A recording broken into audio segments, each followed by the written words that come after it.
Good morning guys. Andito kami ngayon sa bahay ng pamilya Piang guys. Nagputol kami ng nagkuha kami ng dahon ng blinghoy guys kasi gurubin natin at saka pugain. Naglagyan natin ng gatain para kainin masarap ito guys. Yung laman nito guys, mamaya pa natin kunin doon kasi hindi pa natin nabungkal yung lupa kasi matigas pa yun. Guys.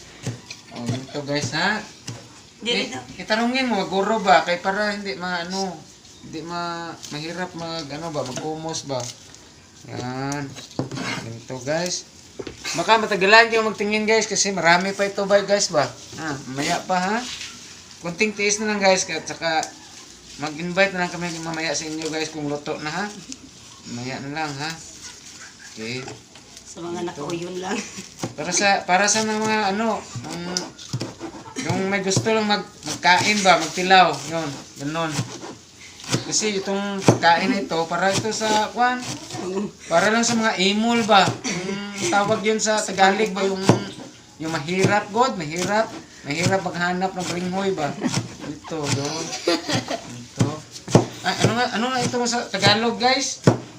Yung kamuting kihoy. Yun. Galing ko pala ng Tagalog guys kasi doon ako sa Manila nagdako tagal ko doon ako nagdako. Pila ka tuig dito Mga isang oras lang kasi nagsakay lang ako ng eroplano pabalik dito Nagpunta kami doon sa uncle ko, nagkuha kami ng kangking. Noon marami kasing kangking doon. Ito pala yung sandali lang guys kasi parang gulang naman ito guys. Okay lang, no? Kasi kumusin man ito. Lagyan ng gurobin at saka kumusin. Okay. Ito. Parang gulang mo talaga ito Pero piliin mo lang. Ano man siguro ito, maluto man Maluto ba yung May isang sako tayong uling dyan. maluto man niya yung unod niya. Ito kaya yung dahon. Talaga guys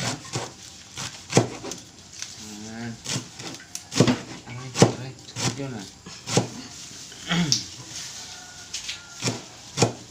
Sabi ko na sa iyo, Kerry, mamaya lang tayo dito magpunta. Ikaw, nagagadhagad ka sa akin, tingnan mo. Taga matrabaho tuloy. Naka-ubra pa tayo dito tuloy.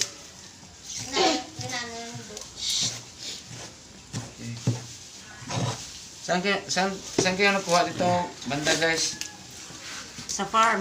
Doon sa inyo, sa farm.